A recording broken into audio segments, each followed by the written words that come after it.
Minneapolis. Wind biting on Nicollet Mall.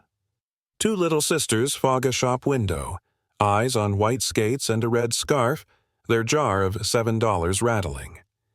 Adrian Vale, a careful-smiled tech CEO, stops. A paper snowflake slips from Ava's glove into his palm like a promise.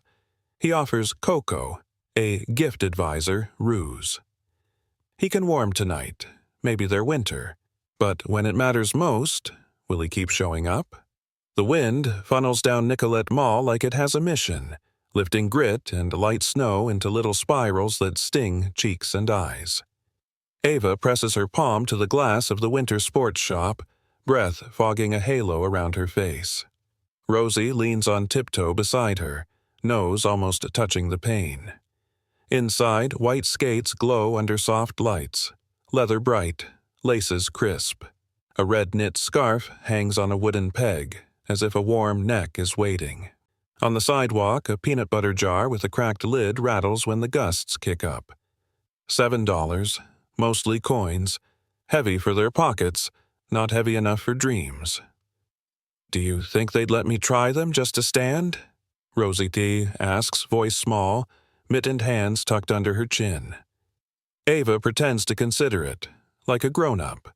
She is 8, but tonight the wind makes her feel older. "Maybe if we ask nice," she says.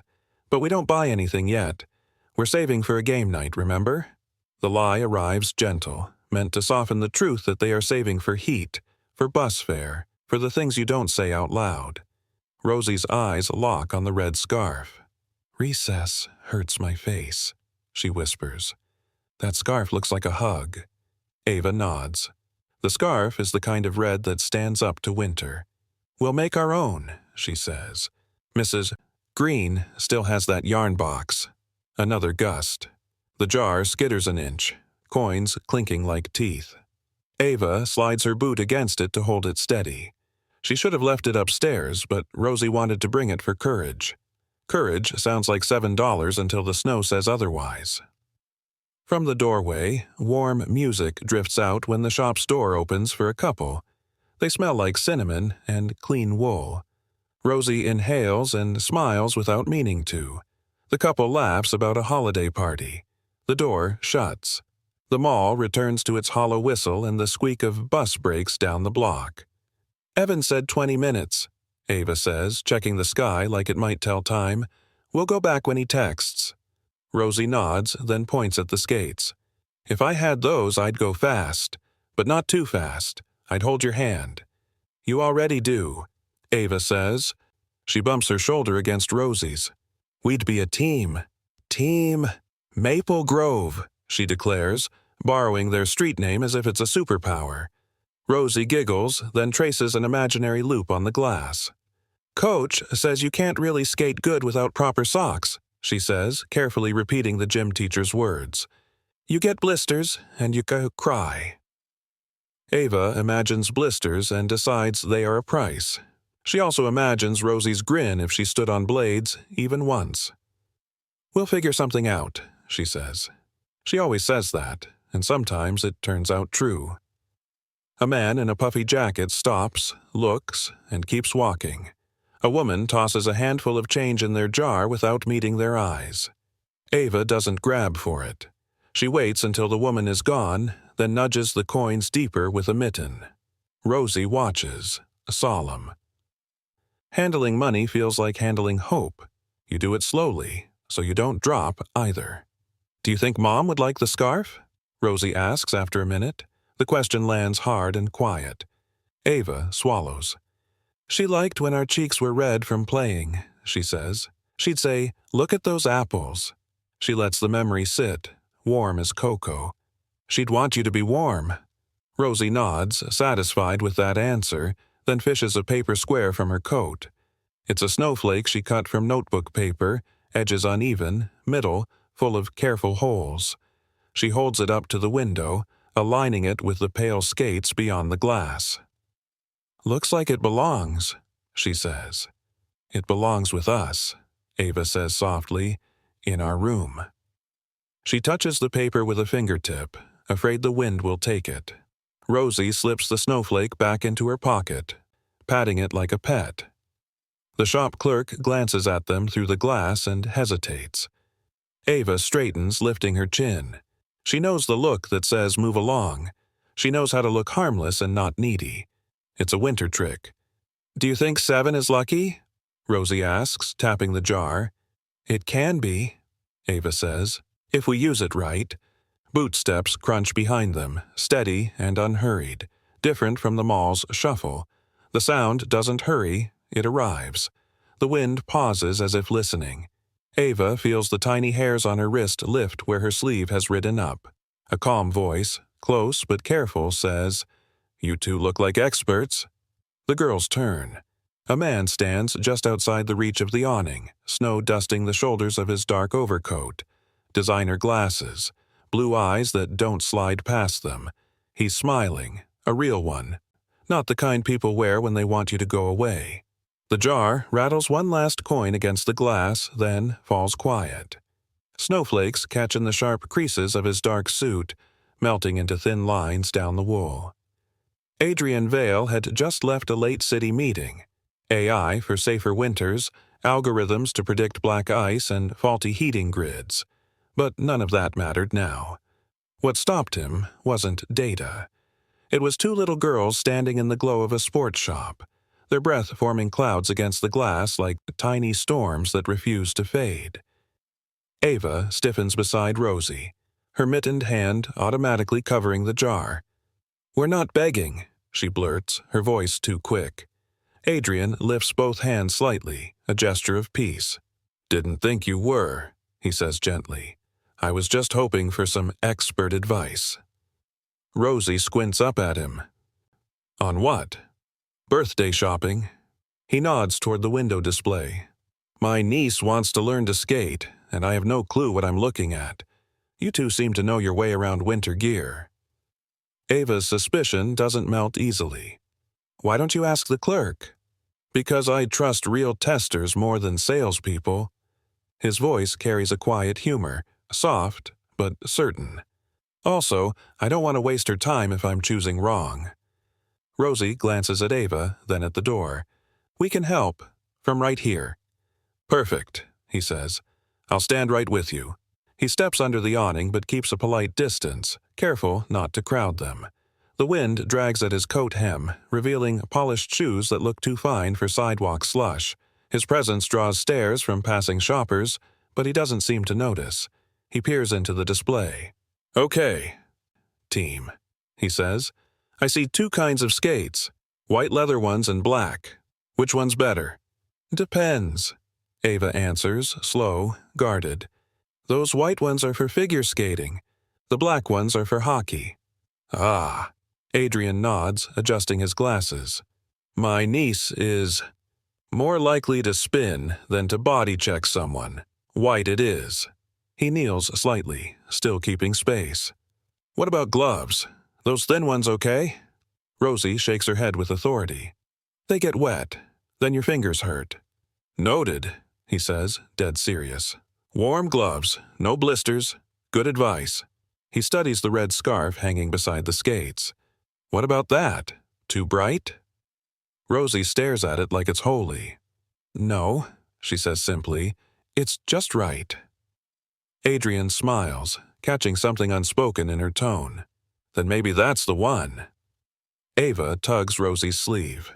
"Come on. It's late." Adrian stands. "Tell you what, how about we step inside for a minute? You can show me which gloves last the longest. My treat, hot cocoa, if you'll help." Ava stiffens again. "We don't take things from strangers." "Smart rule," he says immediately.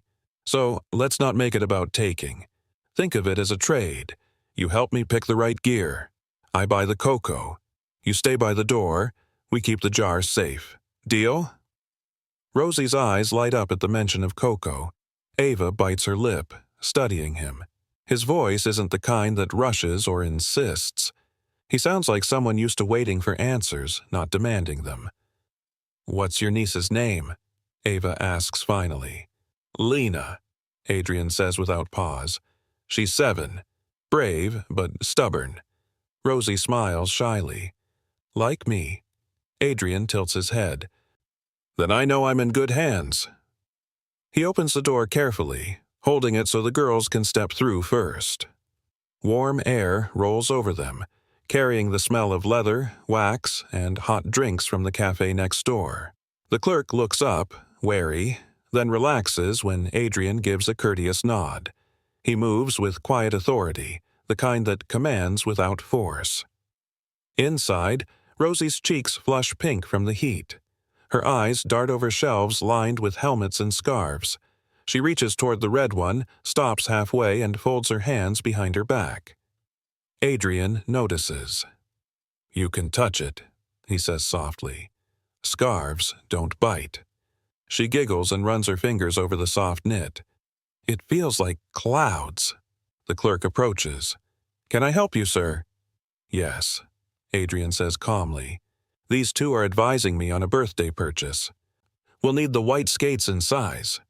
He glances at Rosie. "What size are you?" She shrugs. 6 in kid shoes? Then 6, he says smoothly. And gloves. Warmest pair you've got.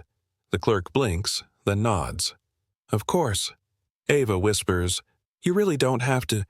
Adrian crouches to meet her eyes. "You're helping me, Ava. That's all." Her name sounds strange from him, like he shouldn't know it, but somehow it feels right. Maybe he'd overheard Rosie say it, or maybe he just guessed correctly. Either way, it doesn't feel invasive. It feels seen. Minutes later, Rosie is laughing in borrowed skates, testing her balance by holding the counter. Adrian leans against the doorframe, hands folded, a quiet smile tugging at his mouth. Ava watches him cautiously but doesn't stop her sister's joy. When the cocoa arrives, he slides the mugs toward them. "To the best advisors in Minneapolis," he says. Rosie giggles. Ava hesitates, then clinks her mug against his. "You're weird," she says softly. He chuckles. "Most people in tech are."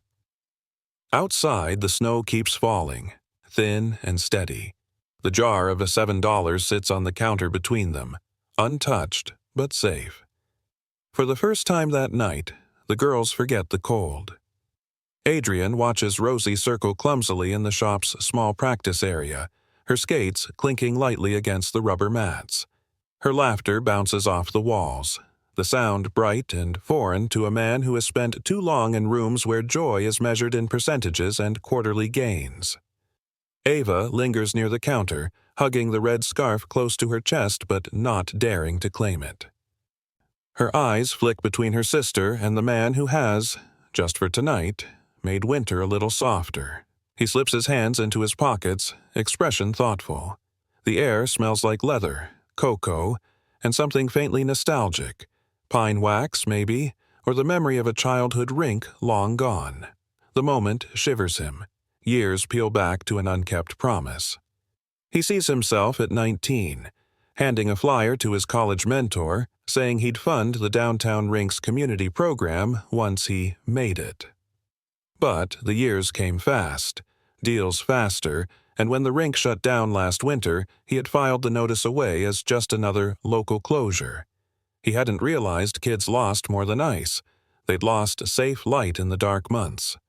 Now, 2 small faces under knit hats looked like what that promise might have protected.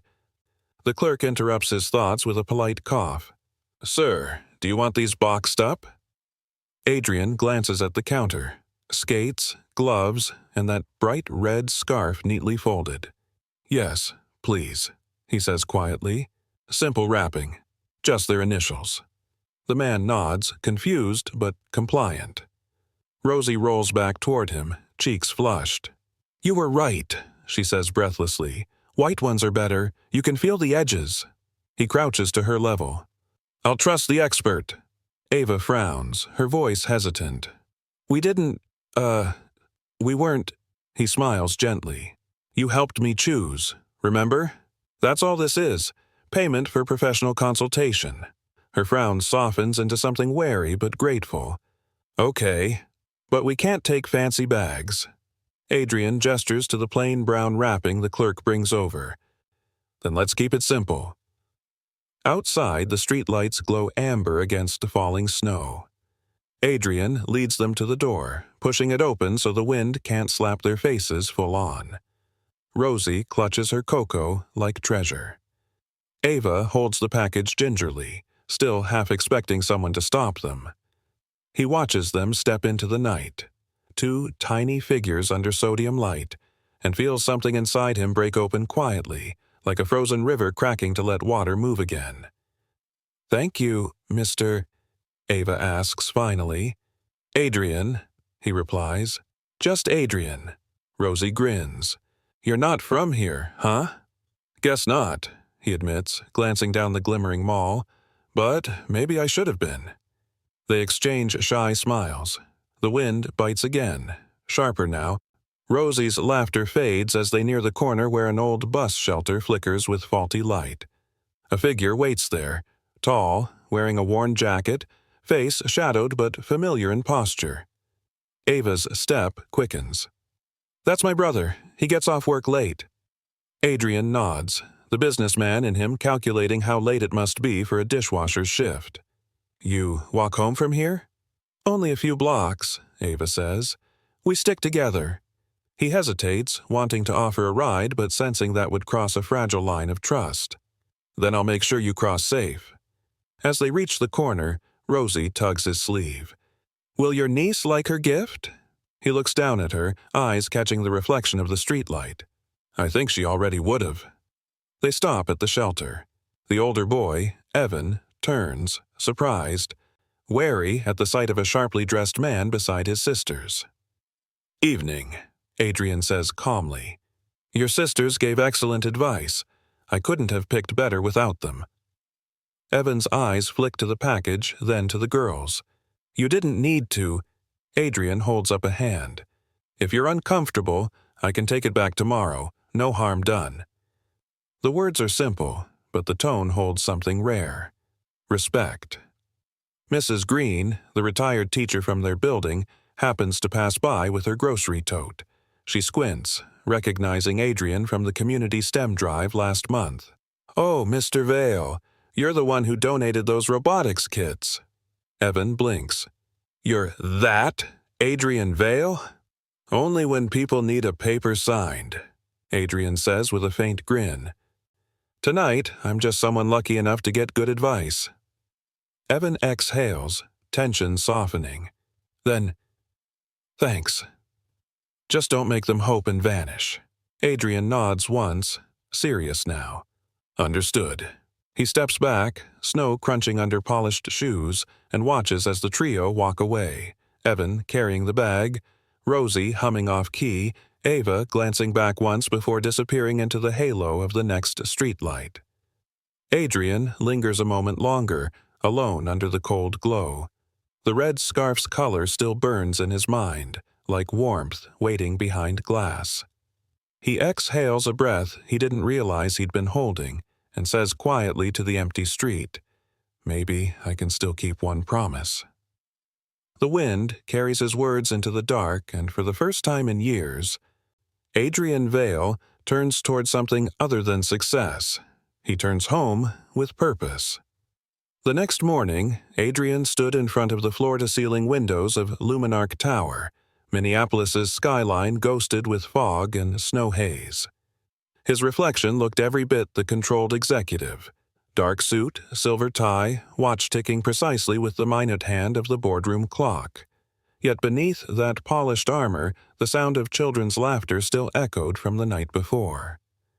He'd meant to sleep, to compartmentalize, but every time he closed his eyes, he saw two faces framed by frost and light. Ava's steady caution, Rosie's fearless grin, and the red scarf folded between them. When Amara Patel, his chief of staff, entered with coffee, she noticed the change instantly. "You skipped your 5 a.m. workout," she said, setting the cup down. "Should I alert national security?" Adrian smiled faintly. "Let's not start a panic. I was thinking. That's what everyone calls it when they forget to eat breakfast." He chuckled, rubbing his temple. "Last night, I met two girls on Nicollet Mall. They were staring at a display window, saving $7 for skates. Helped, I guess. Amara's brows lifted. You helped? As in, Luminarch press release helped? Or as in, sir, this might end up on social media, helped? The latter.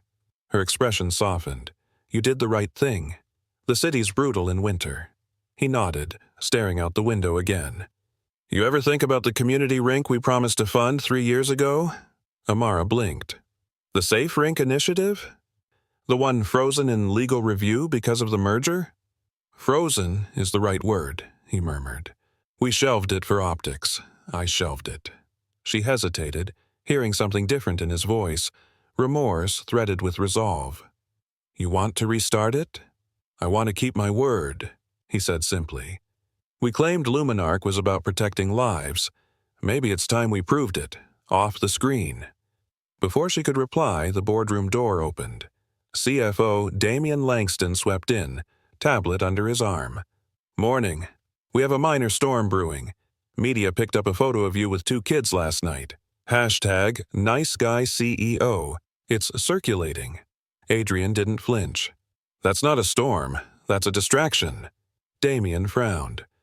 It becomes a storm if people question why our CEO was out past 10 interacting with minors unsupervised. Amara shot him a warning look. He helped 2 kids buy gloves, Damian, not rob a bank. Adrian interjected, calm but firm. If that's what people are discussing, let's redirect the narrative. Prepare a statement for noon. Luminarch recommits to local safety programs, starting with SafeRink partnerships. Focus on community impact, not me. Damian blinked. We don't have budget approval. Then find it. His tone left no room for debate. When the meeting ended, Amara lingered as the others filed out. You know this will open every old wound the press buried, she said quietly. You built this company by controlling variables. These kids, what if they're another variable? He slipped his hands into his pockets, gaze steady. Then I'll handle it like I should have handled that promise years ago, by showing up. Outside, snow glittered in the morning light, thin as sugar dust. That evening, Adrian parked near the low-rise building where the girls lived. He hesitated before getting out, feeling absurdly nervous for a man who'd faced international investors. The stairwell smelled faintly of detergent and radiator heat. On the 3rd floor, he heard a muffled laugh, Rosie's. He knocked. Evan opened the door, hair damp from a shower after another dishwashing shift. His eyes narrowed at the sight of the CEO. You again. Adrian gave a small nod. You said not to make them hope and vanish. I figured showing up was a start. Evan leaned against the frame, arms crossed. They think you're Santa in a suit. I'm not. I know. Behind him, Rosie peeked out. Mr. Adrian, Ava made cocoa. Adrian smiled. Then I guess I'm staying for a cup. Evan sighed, then stepped aside. 5 minutes, and only if you don't talk business. The apartment was small but tidy, walls lined with Mrs. Green's donated books. The girls' coats hung by the heater, red scarf drying above it like a flag of their new season. As they drank cocoa, Ava placed the paper snowflake on the coffee table. We kept it, she said shyly. So we remember that night. Adrian studied it. Simple notebook paper, edges uneven, fragile yet whole. That's a good reminder, he said softly. Some promises start small. Evan glanced at him, skepticism fading just enough for curiosity. You really believe that? Adrian met his gaze. I have to. For the first time in years, Adrian Vale didn't see an equation or a deal to close. He saw a beginning, thin as paper, strong as trust if handled with care. Outside, snow began again, light but persistent. Somewhere in that quiet fall, the city hummed on, unaware that a story of keeping promises was just beginning. The snow had turned to a fine powder by Friday evening, glinting under streetlights like scattered salt. Loring Park shimmered. Strings of warm bulbs hung between bare trees, a skating loop carved smooth around a small pond. Music floated from speakers, soft and nostalgic. Families moved across the ice, laughter echoing into the crisp air. Adrian Vale adjusted the collar of his gray overcoat as he approached the entrance, the breath in front of him fogging white. He looked out of place among puffer jackets and knit hats, but he didn't care. He spotted them immediately. Ava, steady and protective, Rosie, spinning clumsily in rented skates, and Evan, standing sentinel on the edge of the rink with hands jammed in his pockets. Adrian lifted a hand in greeting. Rosie saw him first and waved so hard she nearly toppled. "You came!" she shouted, wobbling toward him. "Promised I would," he said, stepping carefully onto the rink's rubber mat. "But fair warning, I'm a terrible skater." Ava grinned despite herself. "Then you're in the right place. Everyone falls here." "Good," Adrian said with a laugh. "I'm planning to set records." Evan eyed him warily but nodded. "They've been talking about this all week." "Thanks for showing." "I wouldn't have missed it," Adrian said simply. He turned to the girls. "Who's going to teach me?" Rosie raised her hand.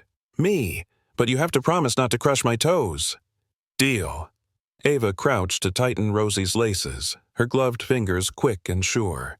Adrian watched, a mix of admiration and quiet sadness stirring in him.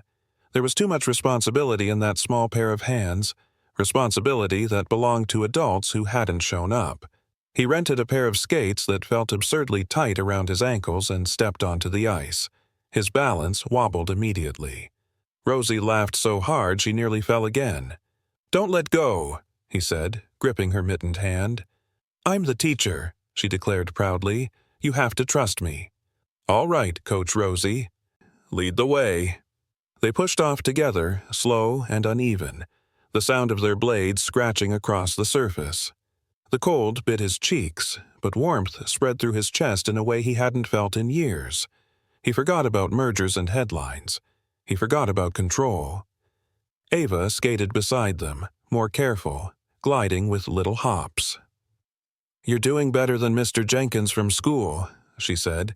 "He tried last year and broke a cone." Adrian grinned. "High praise." After a few laps, and only 2 near collisions, he led them off the ice toward a bench. A vendor passed by with paper cups of hot cider. Adrian bought 3. They sat under a canopy of lights, steam curling from the cups. Rosie dangled her skates over the side of the bench. "You didn't fall once," she said. "Miracle of the season," Adrian replied, tapping his cup to hers. "I owe it to good coaching." Ava pulled something from her coat pocket and held it out shyly, a paper snowflake, folded smaller this time, taped at one edge.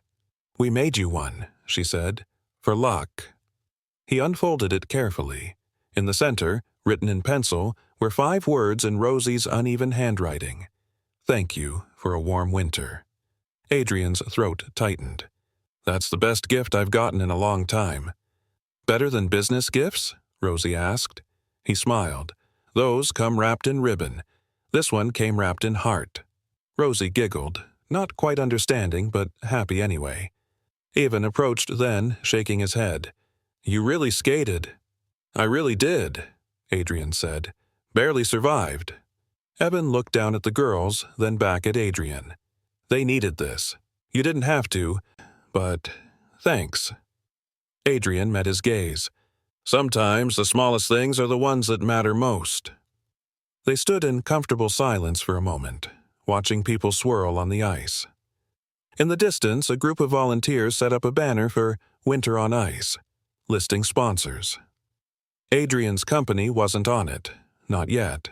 He felt Amara's words from earlier in the week echo in his mind. "You built this company by controlling variables. Maybe it was time to let life write a few lines of its own."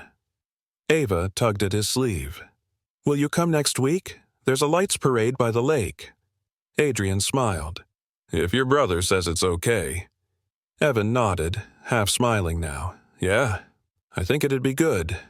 The night wound down with laughter, and when the girls finally took off their skates, Adrian carried Rosie's laces knotted like a medal over his wrist. As they walked back toward the car park, he slipped the paper snowflake into his wallet next to his sleek black card case. "Gotta keep my good luck somewhere safe," he said. Rosie reached for his hand. "We'll make more next time." "Next time," he echoed, meaning it. Behind them, the lights reflected across the ice like little constellations, each shimmer a promise of warmth in the cold. For the first time in years, Adrian didn't feel like an observer of life. He was part of it. Monday arrived brittle and gray, the kind of winter morning where the air stung just enough to make you second-guess every breath. Adrian Vale's penthouse looked like a page from a design magazine: glass, chrome, and silence. But for the first time in years, the emptiness of it scraped at him. The city hummed below, buses groaning, heels crunching salt on sidewalks, lives moving whether he joined them or not. He placed his watch on the counter beside the paper snowflake tucked safely into a small frame. It looked absurd there, one fragile, uneven cutout against the precision of his world. But it made the room feel alive. At 8 sharp, his hollow display blinked to life with the Luminarch board meeting. 12 faces appeared in crisp rows, coffee cups and muted impatience filling the screen. "Morning, everyone," Adrian began, his voice steady. "We're expanding the AI Safety Initiative. Immediate focus on community integration, heat response, ice detection, pedestrian hazard mapping. I want pilot funding for Minneapolis." Damien, the CFO, frowned. "Sir, that's not on our quarterly roadmap." "I'm changing the roadmap," Adrian said evenly. "We claim our systems protect lives. Let's start with the lives around us." Amara smiled faintly at her square on screen, knowing exactly what had shifted. Damien rubbed his temples. "You're proposing a philanthropic pivot weeks before our public launch. This could look reactive." Adrian leaned forward, eyes sharp behind his glasses. "It's not reactive, Damien. It's human. The city we test in matters. If people freeze 2 blocks from our office while we optimize traffic signals, we've missed the point." Silence. Then Amara nodded. "I'll draft the rollout plan." After the meeting, she lingered behind. "You're really doing this?" "More than that," Adrian said. "We'll include after-school programs in the grant. Robotics, engineering, anything that builds courage and skill for kids who've been overlooked." Amara smiled. "You mean the ones who still think $7 can change the world?" He looked out the window, the faintest smile on his lips. "Sometimes it can." That evening, he stopped by the low-rise again. This time, the air smelled of boiled noodles and floor wax. Mrs. Green opened her door across the hall, holding a mug of tea.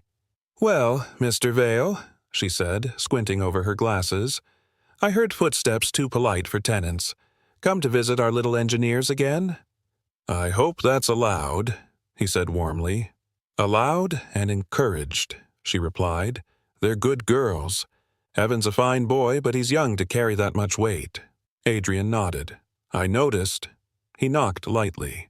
Evan opened, startled but not unfriendly this time. "You're early," he said. "Traffic's light when you leave the office on time," Adrian said with a hint of a grin. "I come bearing reading material." He held up a few thin hardcover storybooks and a small robotics kit box labeled Starter Bots. Ava's voice piped up from inside. "Mr. Adrian's here." Rosie scrambled over the couch, socks sliding on the floor. "Did you bring cocoa again?" "Only if your brother approves," Adrian said, handing Evan a thermos. Evan's shoulders eased. "You didn't have to." "I wanted to," Adrian said simply. "You all remind me what we're working toward." The apartment was the same as before, but it felt warmer now, smelled of cinnamon, sounded of laughter. Rosie perched on the floor beside the coffee table while Adrian helped her open the robot kit. "What does it do?" she asked. "Well," he said, adjusting his glasses, "if we build it right, it moves toward light. It follows what's bright." "Like us," she said, delighted. "We follow light." Ava smiled. "You mean like when we follow the street lamps home?" Evan sat on the couch, tired from another dishwashing shift, but watching, soft-eyed. "You really do this for fun?" he asked. Adrian nodded. "Used to. My father and I built small circuits. I lost the habit when... well, life got busy." Evan leaned forward. "You could have picked anywhere to spend your time, you know. We don't have much to give back." Adrian looked at him steadily. "You give something most people forget how to... honesty. You remind me why promises matter." Evan looked away, uncomfortable with sincerity. "The world doesn't run on promises."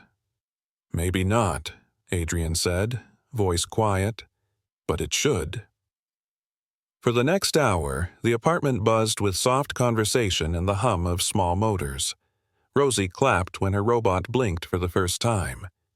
Ava, ever the observer, watched Adrian more than the project, as if studying how kindness could exist without reason.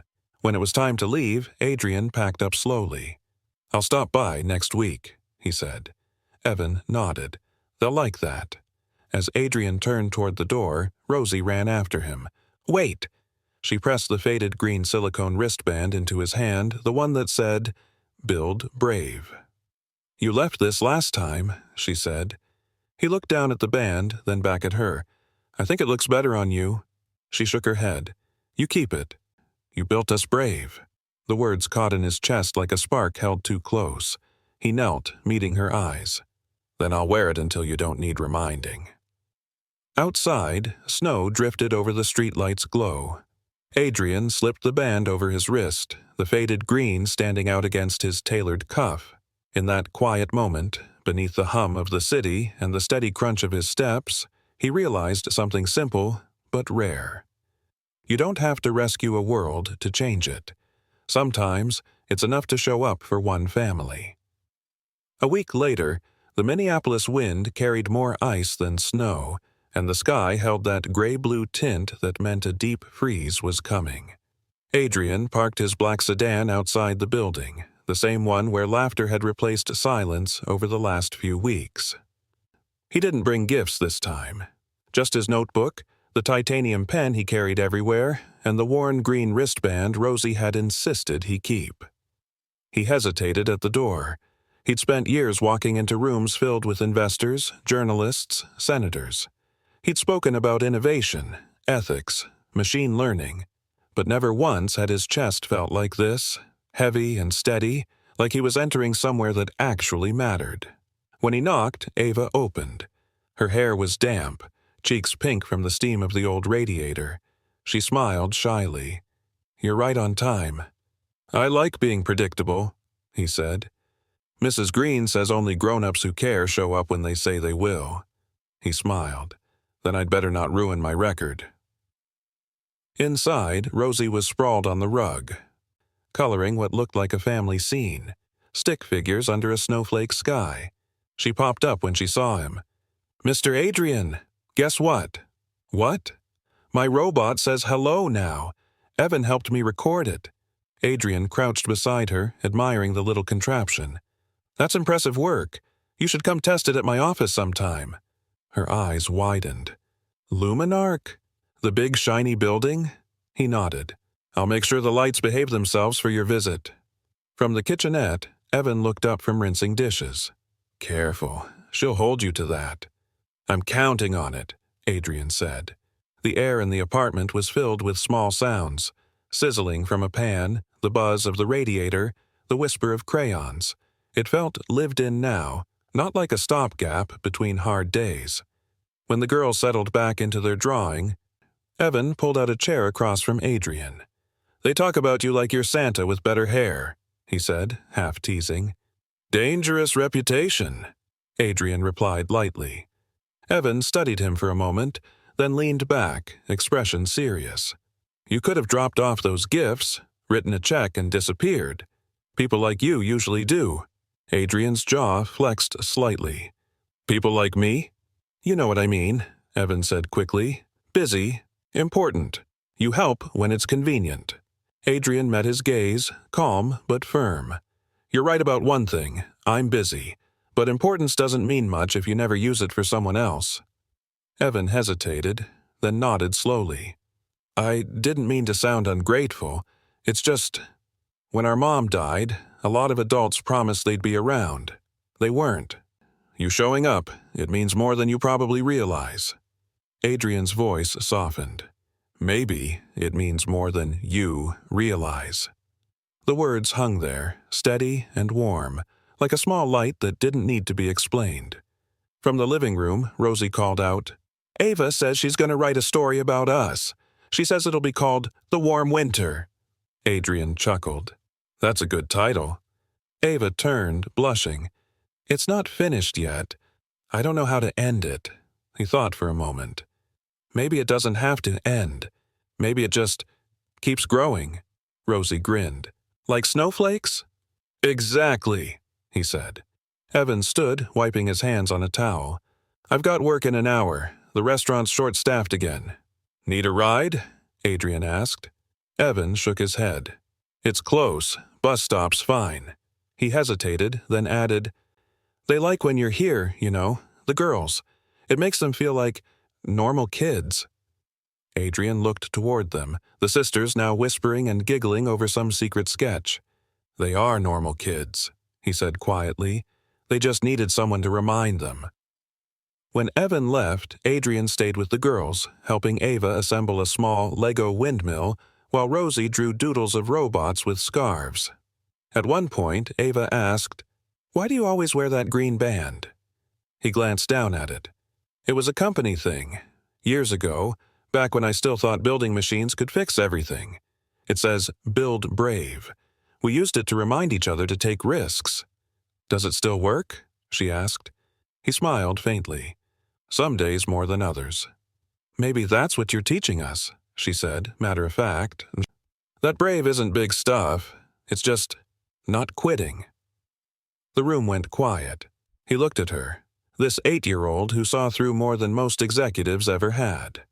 "You're right," he said finally. "That's exactly what it is." When the clock neared 8, he stood. "I should let you sleep." "Do you have to go?" Rosie asked. "I'll come Wednesday," he promised. She thought about it, then nodded.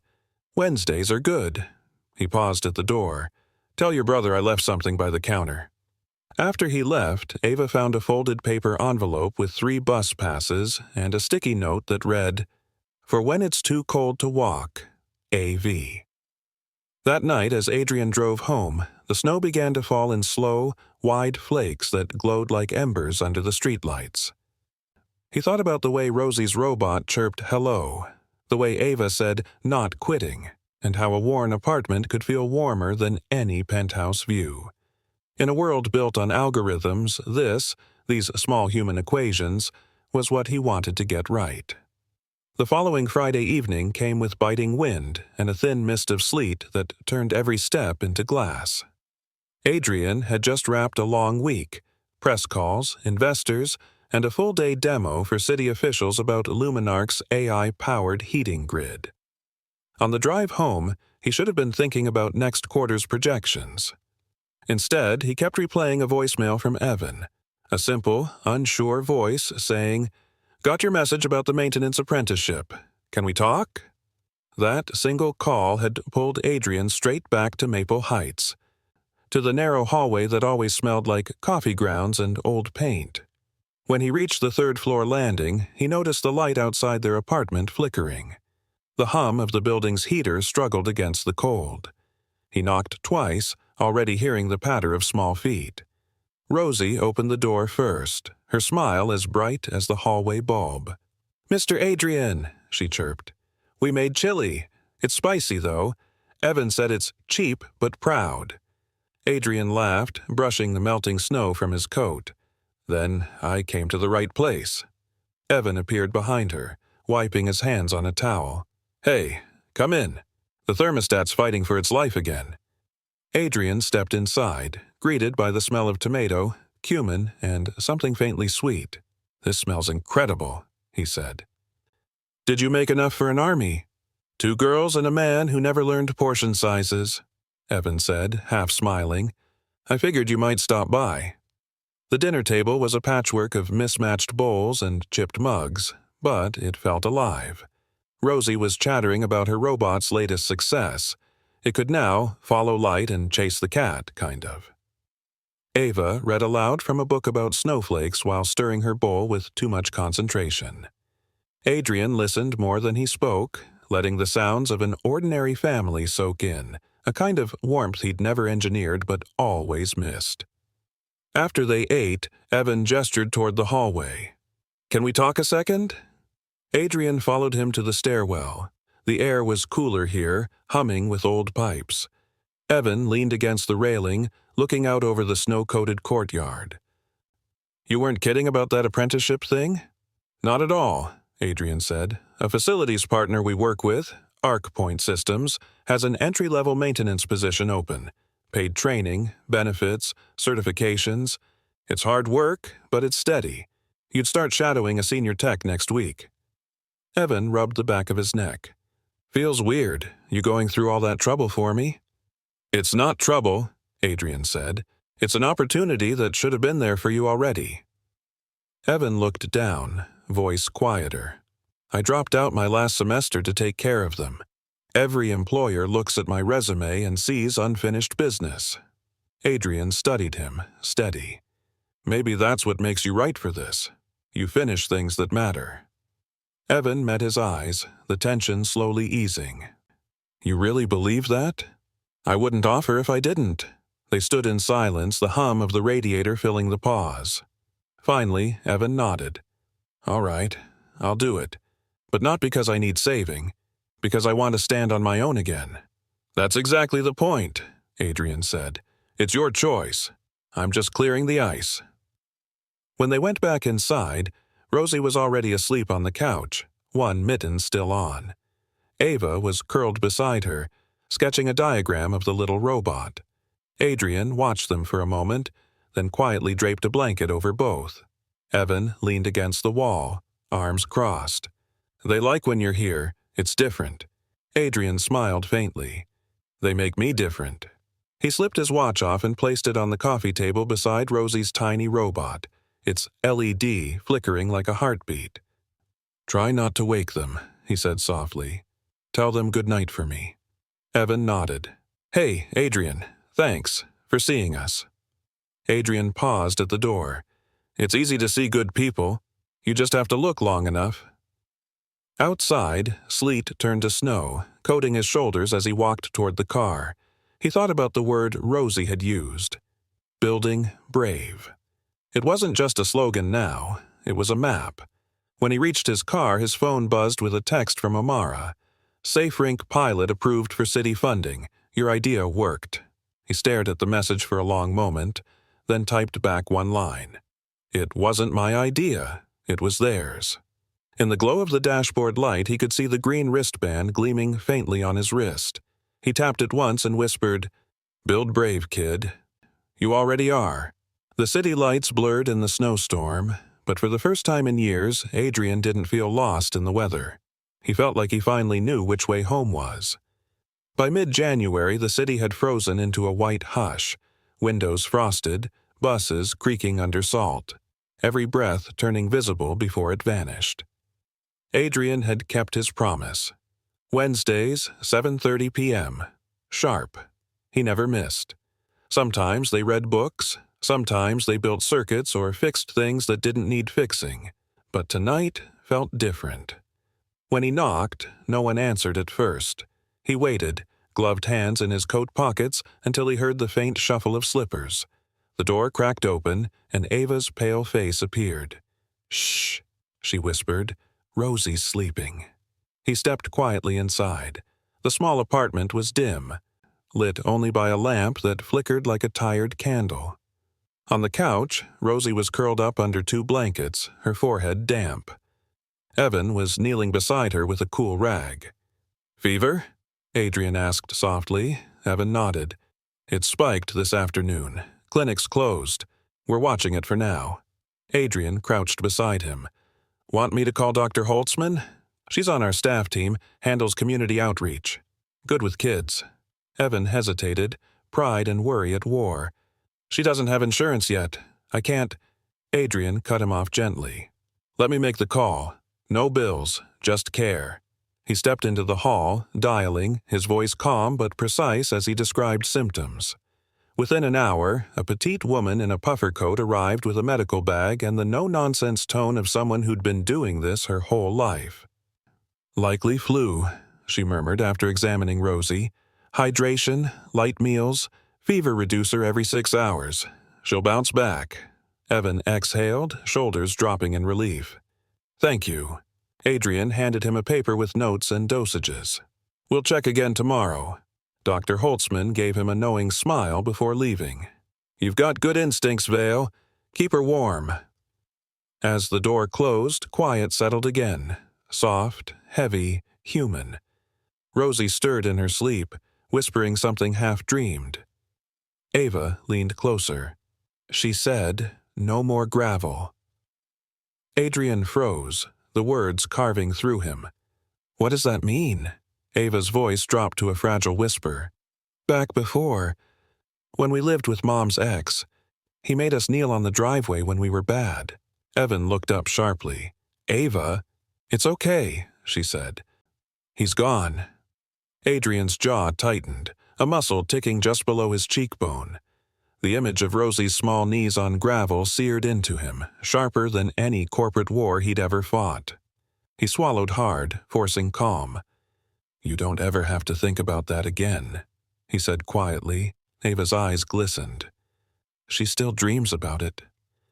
Adrian crouched by the couch, brushing a stray curl from Rosie's forehead. "Then we'll give her new dreams," he said softly. Evan sat down heavily beside him. "You talk like it's easy." "It isn't," Adrian replied, "but I've seen what happens when people stop trying." Evan nodded, silent. The radiator hummed, the only sound between them for a while. Then Ava whispered, "Can we read the book anyway? The one with the lighthouse?" Adrian smiled faintly. "Only if you help me with the voices." She nodded, curling beside him as he opened the worn book. His voice filled the small room, low and steady, blending with the sound of wind against the window. Halfway through, Rosie stirred again, eyes half open. "I'm okay," she murmured. Adrian smiled down at her. "I know, kiddo. You're brave." She blinked, sleepy. "You still got your wristband?" He lifted his arm. "Always." "Good," she whispered, then drifted off again. Evan watched the scene quietly. "You didn't have to be here tonight," he said after a moment. "Most people would have called once and gone home." Adrian's gaze stayed on the sleeping child. "I'm not most people." "You really believe that build brave stuff, don't you?" Adrian's voice was calm, almost a whisper. "I do now. She reminded me what it means." Evan leaned back, eyes tired but softer than before. Maybe that's what we all needed, to remember. They sat there for a while, three unlikely figures stitched together by quiet, by breath, by the fragile hum of heat. Later, when the clock struck 10, Adrian rose to leave. He turned to Ava and tapped her shoulder gently. "Wednesday stays the same, okay?" She nodded. "Even if we only finish half a chapter." "Exactly." Outside, the snow was light but constant, flakes swirling like pages turning in the air. Adrian paused under the streetlight and looked up, his breath fogging white. Sometimes the hardest promise wasn't saving the world. It was staying when it was inconvenient, showing up even when no one asked. He smiled faintly, glancing at his watch, the green band bright against the cold. Then he whispered, "Half a chapter's enough, as long as it keeps going." Wednesday came with a sky the color of steel and the kind of cold that made car doors stick. Adrian still arrived at 7:30 sharp. The hallway lights flickered as he climbed the last flight of stairs, holding a paper bag that smelled faintly of cinnamon and coffee. When Evan opened the door, the apartment looked different, tidier, brighter somehow. The girls' drawings were taped along one wall, overlapping like petals. Rosie, still pale from the flu but smiling again, was perched at the table with Ava, cutting snowflakes out of notebook paper. "Hey, Mr. Adrian," she chirped, her voice still a little hoarse.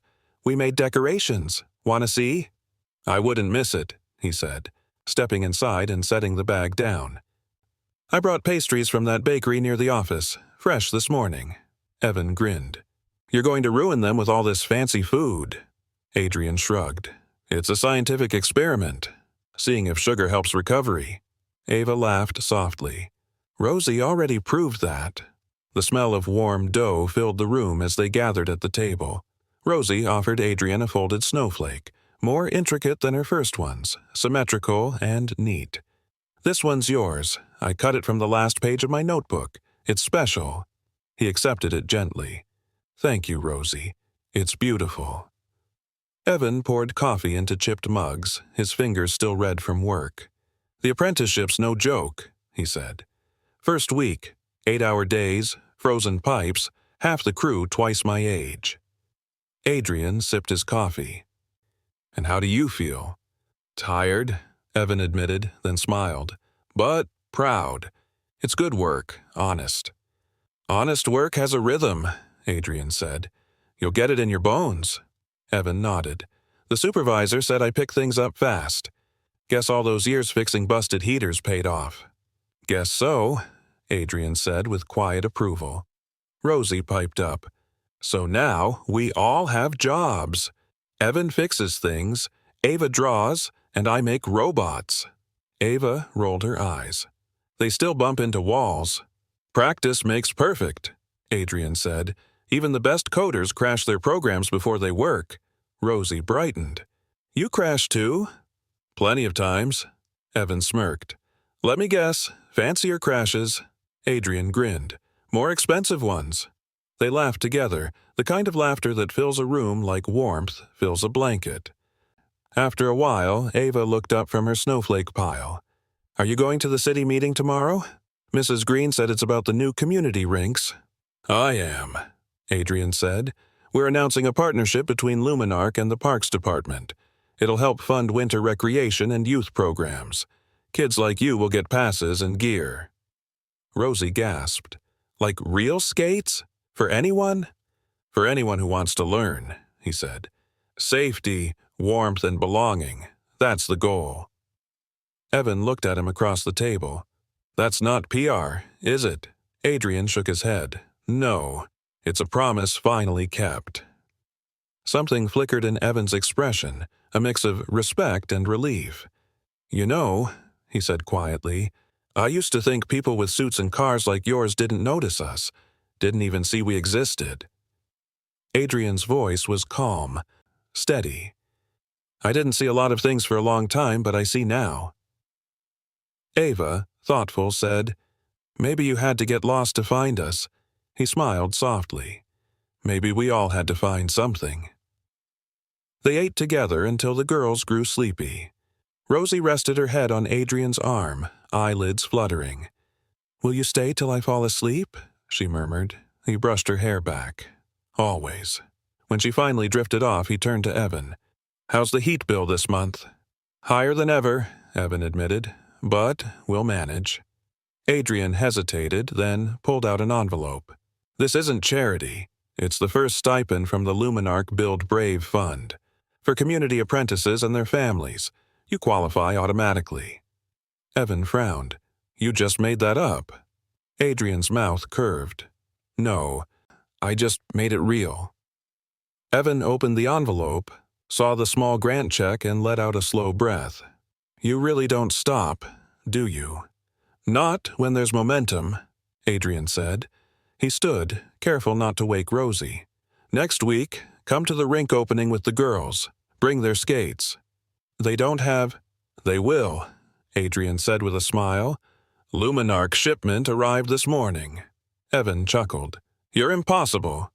Efficient, Adrian corrected. He slipped on his coat and gloves, then glanced at the couch where Rosie slept beneath the red scarf. Ava had dozed beside her, hand resting on the paper snowflake she'd made earlier. He looked at them one last time and said softly, This is what AI can't do. This. Evan frowned slightly. What do you mean? Recognize love when it's quiet. The door closed behind him, the sound soft as falling snow. In the hallway, Adrian paused by the window, watching flakes swirl in the streetlight glow. For the first time in years, his world wasn't made of numbers or code. It was made of people, and for the first time that felt like success. The cold snap hit hard the following week, temperatures plunging below zero, pipes freezing across half the city. Minneapolis felt brittle and silent, the kind of cold that could break glass if you breathed too close. Adrian sat in his office late one night, the city lights below blurred through frost on the glass. His phone buzzed with an incoming call from Evan. "Adrian?" Evan's voice was strained. "Sorry, it's late, but I didn't know who else to call." Adrian stood instantly. "What's wrong?" "The restaurant flooded. Pipe burst during dinner service. They're closing for repairs, maybe a month. They cut everyone's hours. I'll find something, but—" "Don't," Adrian said, already grabbing his coat. "You're not alone in this." He was out the door before Evan could argue. Snow whipped sideways by the time Adrian reached Maple Heights. Evan stood outside the building, jacket zipped to his chin, breath fogging the air. His hands were raw from work. "Didn't mean for you to drive here," he said, embarrassed. "I just needed to tell someone. Rent's fine for now, but—" Adrian handed him a thermos. "Drink first." His voice was calm, steady. "You said the restaurant's down for repairs. Do you remember the maintenance apprenticeship you started?" Evan nodded warily. "At Arc Point?" "Yeah. I called your supervisor on the way here. He says you've been reliable. Good hands, good eye for systems. He's got a spot for you full-time. Pipes, heating, building maintenance, real pay, health coverage." Evan blinked, caught off guard. "You called him?" Adrian smiled faintly. "You told me once you wanted to stand on your own. This lets you do that." Evan rubbed the back of his neck, voice low. "Feels like I keep getting handed things I didn't earn." Adrian shook his head. "No. You earned trust. The rest follows." Evan looked at him for a long moment, then nodded. "I'll take it. Thank you." Adrian clapped his shoulder once. "Good. You start Monday." They trudged back upstairs together, boots leaving wet prints on the stairwell. Inside, Rosie and Ava were building something on the coffee table, a miniature house made of cardboard and glue. "Mr. Adrian," Rosie squealed when she saw him, "we're making a brave house. It has a heater and a cocoa machine." Adrian laughed. "I could use one of those." Ava held up a folded paper blueprint. "We planned everything, see? Even tiny windows for light." Evan dropped onto the couch, exhaustion melting into relief. "Guess I'm fixing real heaters now, huh?" "Seems fitting," Adrian said. "You've been keeping everyone warm already." He knelt beside Rosie's project. "What's this?" She pointed to a little square drawn in the center. "That's the heart. Ava says every home needs one." Adrian's throat tightened. "She's right." They spent the next hour talking and laughing. The girls insisted on adding tiny cutouts of all of them to the model. Evan at the table, Rosie skating, Ava with her book, and Adrian holding what Rosie called the thinking pen. When bedtime came, Rosie tugged on his sleeve. "Do you have to leave now?" "Soon," he said. She reached into her pocket and pulled out the titanium pen he'd given her weeks ago. "I still have it, for writing new code for my life." He smiled softly. "Have you written any yet?" "Yeah." She handed him a folded scrap of paper. On it, in wobbly handwriting, were 4 words. "I am safe now." The words hit him harder than any headline or award ever had. He knelt to her level, voice rough. "That's perfect code." Rosie smiled sleepily. "You said every good code needs a start line. That's mine." "Keep it," he said. "But I want a copy." She tore a corner of the paper, handed it to him solemnly. "So you don't forget to be brave too." He slipped it into his wallet beside the old snowflake. "Deal." When she finally crawled into bed, Ava watched him from the doorway. "You help a lot of people," she said quietly. "But do you ever help yourself?" He blinked, surprised. "Why do you ask?" "You look lonely sometimes," she said simply. He smiled faintly, caught between pride and truth. "Maybe that's changing." Evan emerged from the kitchen, drying his hands. "She's not wrong, you know. You spend all your time fixing things that aren't yours." Adrian looked around the small, warm apartment. The kettle, the paper snowflakes, the laughter lingering in the air, and shook his head. Maybe they were always mine to fix. I just didn't know it. Outside, the wind howled, rattling the old window panes, but inside the light glowed steady. Rosie's brave house sat proudly on the table, glue still drying, its heart drawn in bright red marker. Adrian stayed a while longer, listening to the rhythm of quiet breathing as the girls fell asleep. Before he left, he scribbled something on Rosie's cardboard house, tiny letters under the window frame. Keep the light on. Then he slipped out into the cold, the night air sharp against his face but somehow lighter than before. Back in his car, he unfolded Rosie's note again. I am safe now, and whispered to no one. So am I. The week of the custody hearing arrived with skies that looked like pewter and a wind so dry it felt electric. Minneapolis had learned to move slower in the cold.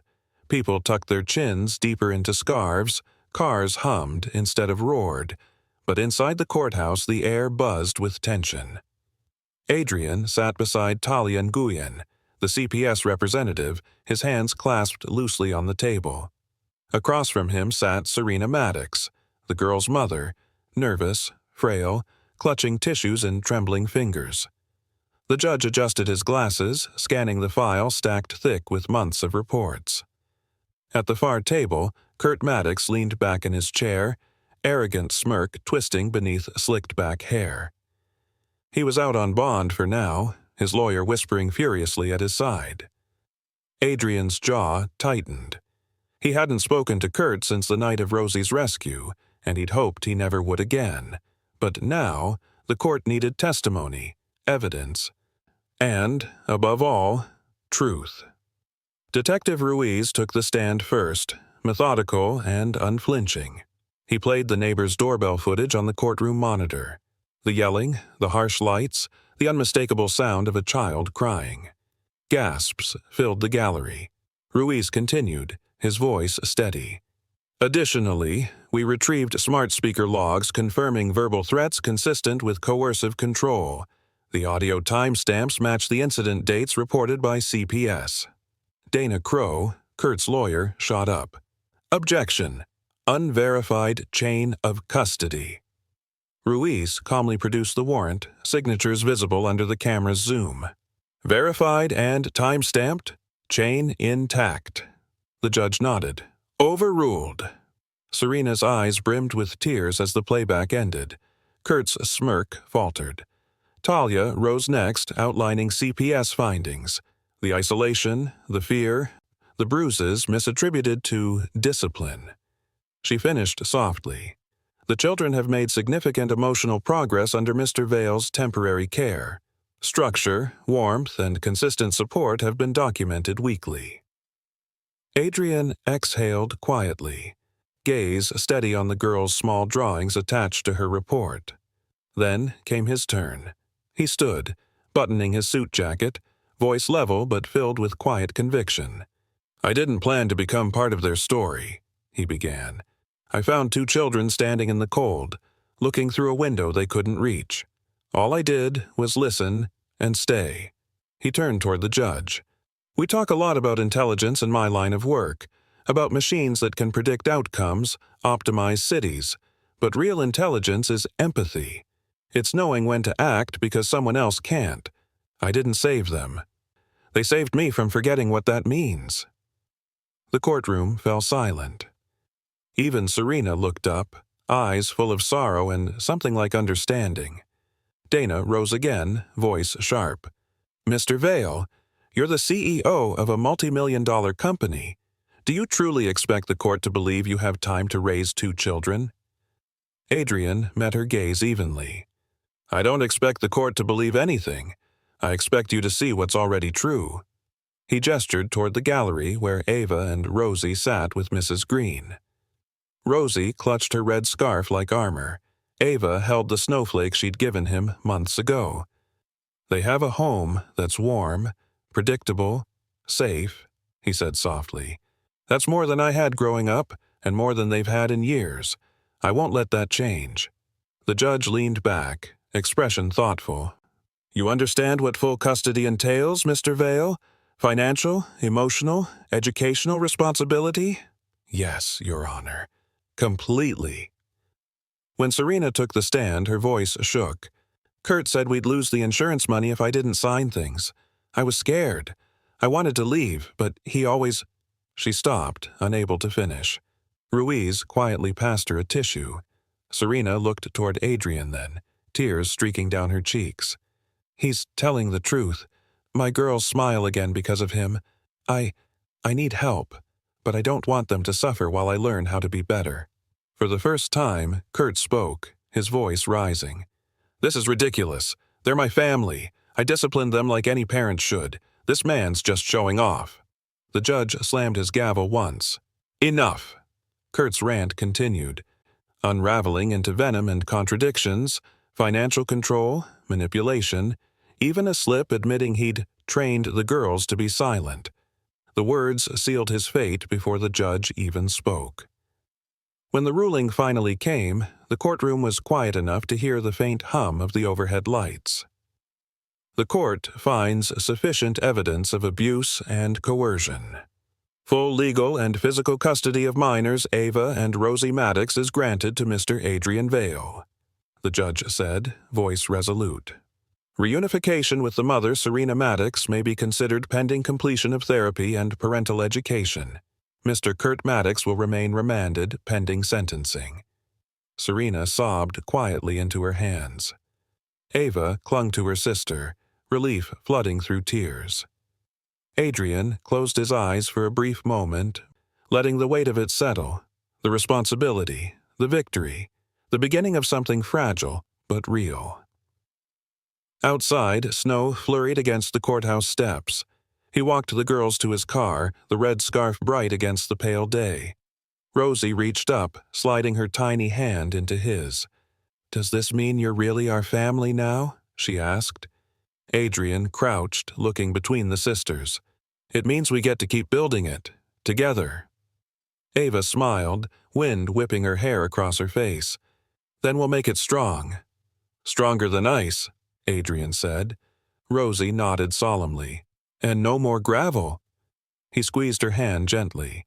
No more gravel. As they drove away, the courthouse shrank in the mirror, cold stone fading into distance. The road ahead curved through a city wrapped in snow, but inside the car it was warm. The heater hummed, the girls laughed softly, and Adrian finally exhaled. For once, his world wasn't about control or forecasts. It was about something simpler, something earned, keeping promises that stayed kept. The storm had broken overnight, leaving a still, pale morning. Minneapolis looked washed clean under its blanket of new snow, streetlights blinking gold through mist, trees outlined in silver. For once, the city seemed to breathe again. Adrian stood by the living room window, watching light spread across the rooftops. The girls' laughter drifted from the kitchen where Ava was stirring oatmeal too thick and Rosie was adding cinnamon with unrestrained enthusiasm. "It's a snow morning," Rosie declared. "Means we get to start over." "Start over?" Adrian echoed, smiling faintly. "Yeah, Mrs. Green says every time it snows, the world gets a do-over." He turned from the window, his voice soft. "Then I guess today's our second chance." On the table behind him sat an unopened envelope from the county court, a copy of the custody decree. The words inside were now law, but for Adrian, they were something deeper, a promise made visible. When Evan arrived a few minutes later, shaking snow off his coat, the apartment filled with warmth and noise. "The city plows are useless," he said. "Almost slid past the corner." "You made it," Adrian said, clapping his shoulder. "That's what counts." Evan smiled, his eyes brighter than they'd been in months. "Boss says I'm officially full-time. Health insurance, pension, the whole thing. Never thought I'd hear those words again." Rosie gasped dramatically. "Does that mean you're rich now?" Evan laughed. "Rich in tiredness, maybe." Adrian handed him a mug of coffee. "Proud of you. You earned it." Evan nodded toward the girls. "They make it worth it. But I've got to admit, You make this look easy. 2 kids, full-time job, media calling you a saint. Adrian chuckled. Let's not start canonizing me. Half of those reporters just want a headline that sounds redemptive. Ava looked up from the kitchen counter. What does redemptive mean? It means making something right after it's gone wrong, Adrian said. It's not about being perfect. It's about not walking away. She thought about that, her expression serious. Then that's what we're all doing, he nodded. Exactly. Later that morning, a knock came at the door. Talia and Gwyn stood there, bundled in her heavy coat, CPS badge peeking from her scarf. Just stopping by to check in, she said with a smile. Routine follow-up. But mostly, I wanted to see how everyone's doing. Rosie ran to show her the cardboard Brave house, now decorated with cutout hearts and a little paper sun taped above it. Look, we added a window for light. Talia crouched down, admiring it. That's beautiful. What's the heart for? It's the heater, Rosie said seriously. Mr. Adrian says every home needs one. Talia looked up at him, eyes soft. You're doing something right. He shook his head gently. They're doing the hard part. I just keep showing up. As Talia left, she turned back in the doorway. You know, Adrian, most people don't keep their promises this long. The girls are lucky. He smiled, glancing at the sisters tangled together on the couch. No, I think I'm the lucky one. That evening, when the apartment settled into quiet, the 4 of them shared dinner, beef stew, warm bread, and laughter. The small table felt like the center of the universe. Afterward, Rosie climbed onto her chair, serious as a judge. Okay, family meeting, she announced. Adrian played along. Agenda? New house rules, she said, holding up a sheet of notebook paper. Rule 1, no crying alone. Rule 2, hot chocolate after bad dreams. Rule 3, she paused dramatically. Always keep the light on. Ava giggled. That's your rule, not everyone's. Everyone needs it, Rosie said. Even Mr. Adrian. Adrian leaned back in his chair, eyes crinkling. I think that's fair. Evan nodded. Yeah, works for me. Rosie grinned, satisfied. Then it's official. Ava folded her arms, pretending to think. What about a Rule 4? Adrian raised an eyebrow. What's that? Build brave, Ava said simply. Rosie gasped. That's perfect. They all laughed, and Adrian looked at the faded green band around his wrist. The words had started as a slogan, then a motto, and finally a way of life. Build brave. It was no longer just about code or technology. It was about family, the courage to care, and the quiet work of staying. When the girls went to bed, Adrian lingered in the doorway, watching them sleep beneath the soft glow of a nightlight. The red scarf hung neatly on the wall, Rosie's skates beside it. Ava's open journal lay on the nightstand, a single sentence visible on the page. Bravery is keeping the promise, even when it's quiet. Evan joined him in the doorway. You really changed their world, he said softly. Adrian shook his head. They changed mine. Outside, the snow had stopped. The city lay still, caught between winter and dawn. Somewhere far below, the plows began their slow work of clearing paths through the white. Adrian smiled faintly. Tomorrow's the Bright Room launch, he said. AI safety rooms for shelters and schools. First model goes live downtown. Evan raised an eyebrow. Still finding ways to fix the world? Just trying to make it a little safer for the next kid on the driveway, Adrian said. He turned off the light, leaving the faint glow of the nightlight behind them. Rule 3, he whispered. Always keep the light on. 3 months later, the cold had finally loosened its grip on Minneapolis. The ice on the lakes had turned to glassy ripples, and the city was waking in color again. Green buds, bright jackets, laughter returning to streets that had been too quiet for too long. At the corner of Washington Avenue, a new sign gleamed above the entrance to Bright Room Labs, Luminarch's latest project, funded by Adrian Vale's own directive, sensory safe rooms for shelters, classrooms, and community centers. Spaces built not for technology's perfection, but for human recovery. Inside, the main hall buzzed with quiet excitement. Students, engineers, and journalists gathered beneath banners that read, "Intelligence with Heart." Adrian stood at the podium, the green wristband visible just beneath his tailored cuff. He wasn't wearing his usual suit jacket, just a crisp white shirt, sleeves rolled, the titanium pen clipped neatly in his breast pocket. Amara Patel adjusted the microphone and whispered, "You ready?" He smiled faintly. "Been ready for a while." When he stepped to the mic, the chatter dimmed. Cameras flashed once, then stopped. His voice filled the room, low and sure. "3 months ago," he began, "I learned that saving lives isn't about code, it's about care. Luminark started as an AI firm, but today we start something human." He paused, eyes sweeping across the audience, landing briefly on a small group near the front. Rosie waved, nearly knocking Ava's drawing pad from her lap. Evan chuckled beside them, whispering for her to sit still. Adrian's smile softened. "You'll see a new line of technology here. Rooms that monitor temperature, noise, and air quality to keep people safe. But more importantly, these rooms are designed to remind us that intelligence, real intelligence, begins with empathy." He nodded toward the girls. "The world doesn't change because we build smarter machines. It changes because we learn to build braver hearts." Applause rolled through the room, warm and lasting. After the ceremony, Adrian, Isian led the girls to the demonstration area. A small, glowing room lined with curved walls that shifted color from cool blue to soft amber.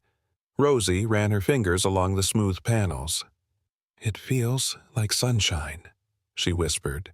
Ava knelt beside a tiny robot rover parked near the corner. "What's this one do?" "That," Adrian said, kneeling beside her, "was your idea."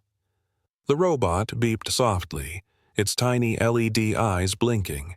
It rolled forward until it reached a red tape line on the floor, then stopped and chirped. "Consent required." Rosie giggled. "It talks." Ava looked up, surprised. "You really built it?" "With some help," he said. "It's called the Code-Safe Rover. It teaches boundaries, empathy, and consent in coding programs for kids.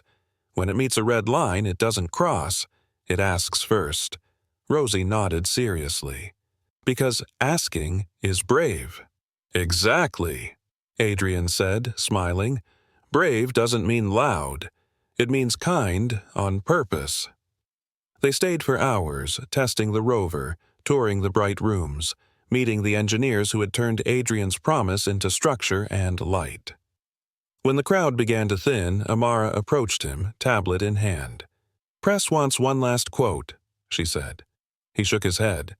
"They've got the story." She smiled knowingly. "You're learning to delegate sentiment now?" "Trying," he said. As she left, he turned back to where the girls were packing their drawings. Rosie had taped her newest snowflake design, cut from glossy printer paper, to the wall above the rover's charging dock. In the center, she'd written in careful block letters, "Build brave, be kind." Evan joined him, hands in his coat pockets. "You know, they're going to tell this story for years. The CEO who took in 2 kids, rebuilt their world, and then taught the city how to care." Adrian chuckled.